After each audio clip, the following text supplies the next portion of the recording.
اب ہم چلتے ہیں مفتی زاہد اسلم صاحب کی گفتگو کے بعد ڈاکٹر اویس معصومی صاحب کی طرف۔ مولانا صاحب یہ بتائیے کہ رمضان میں تو ہم اللہ کی رحمتیں برکتیں سمیٹتے ہیں اور بہت عبادت کرتے ہیں، اور عبادت کا جو معیار ہے وہ بھی بڑھ جاتا ہے، اور دل بھی چاہتا ہے خوب سجدے کریں، خوب نمازیں پڑھیں، خوب نیک اعمال کریں، اور اس کے بعد جو ہے وہ رمضان ختم ہوتے ہی ہم پھر ویسے ہی ہو جاتے ہیں جیسے تھے۔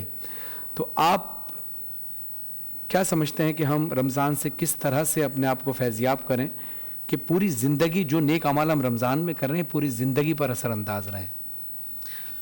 بسم اللہ الرحمن الرحیم۔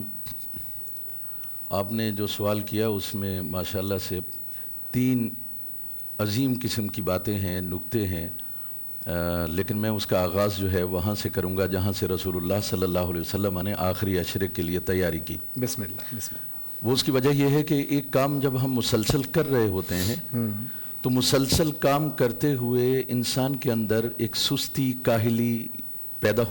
نبی صلی اللہ علیہ وسلم آخری عشرے میں اتنی محنت کرتے، اتنی مشقت کرتے، گویا رمضان تو آج شروع ہوا ہے۔ اب ذرا کمپیئر کریں آپ کہ ہماری حالت یہ ہے کہ رمضان شروع ہوا 20ویں تک پہنچتے پہنچتے ہم جو ہے تھک جاتے ہیں اور ہماری عبادات میں کمی ہو جاتی ہے، جبکہ رسول اللہ صلی اللہ علیہ وسلم اس طرح سے مستعد ہو جاتے تھے۔ ایک دوسری حدیث ہے، سیدہ عائشہ صدیقہ رضی اللہ تعالی عنہا فرماتی ہیں، کان اذا دخل العشر الاواخر من رمضان شد بئزرہ واحیا لیلہ وایقظ اہلہ۔ آپ نے فرمایا کہ رسول اللہ صلی اللہ علیہ وسلم جب آخری عشرہ شروع ہو جاتا تھا تو آپ کمر کس لیتے تھے، دوبارہ سے چست ہو جاتے تھے اور بڑے اہتمام کے ساتھ اس میں عبادت میں زیادتی فرما دیتے تھے۔ یعنی اگر پہلے آپ 8 رکعت پڑھ رہے تھے تو پھر آپ اور زیادہ اس میں بڑھا دیتے۔ پہلے اگر آپ قرآن جو ہے وہ 1 دفعہ پڑھ رہے تھے تو پھر آپ 2 دفعہ قرآن پڑھتے تھے۔ اس طرح سے آپ اپنی عبادات میں اضافہ کر دیتے۔ اچھا، صرف ایسا نہیں، عام طور پر اللہ تعالیٰ کا حکم رسول اللہ صلی اللہ علیہ وسلم کے لیے یہ ہے کہ یا ایھا المزمل قم اللیل الا قلیلا، اے چادر اوڑھنے والے رات کو کم قیام کیا کریں۔ آپ کیوں؟ آپ اتنا قیام کرتے ہیں کہ آپ کے پاؤں سوج جاتے ہیں، تو آپ کم قیام کیا کریں۔ تو عام راتوں میں تو رسول اللہ صلی اللہ علیہ وسلم قیام کم فرماتے تھے، اللہ کے حکم کے مطابق آرام بھی فرماتے تھے، کیونکہ کار نبوت انجام دینا ہے، سلطنت مدینہ کو سنبھالنا ہے، تو یہ سارے معاملات تھے، تو اس لیے آپ آرام کرتے تھے۔ لیکن دیکھیے رمضان کا جب آخری عشرہ آیا تو فرمایا وَأَحْيَا لَيْلَهُ، راتوں کو زندہ کرتے تھے، جگا کے رکھتے تھے۔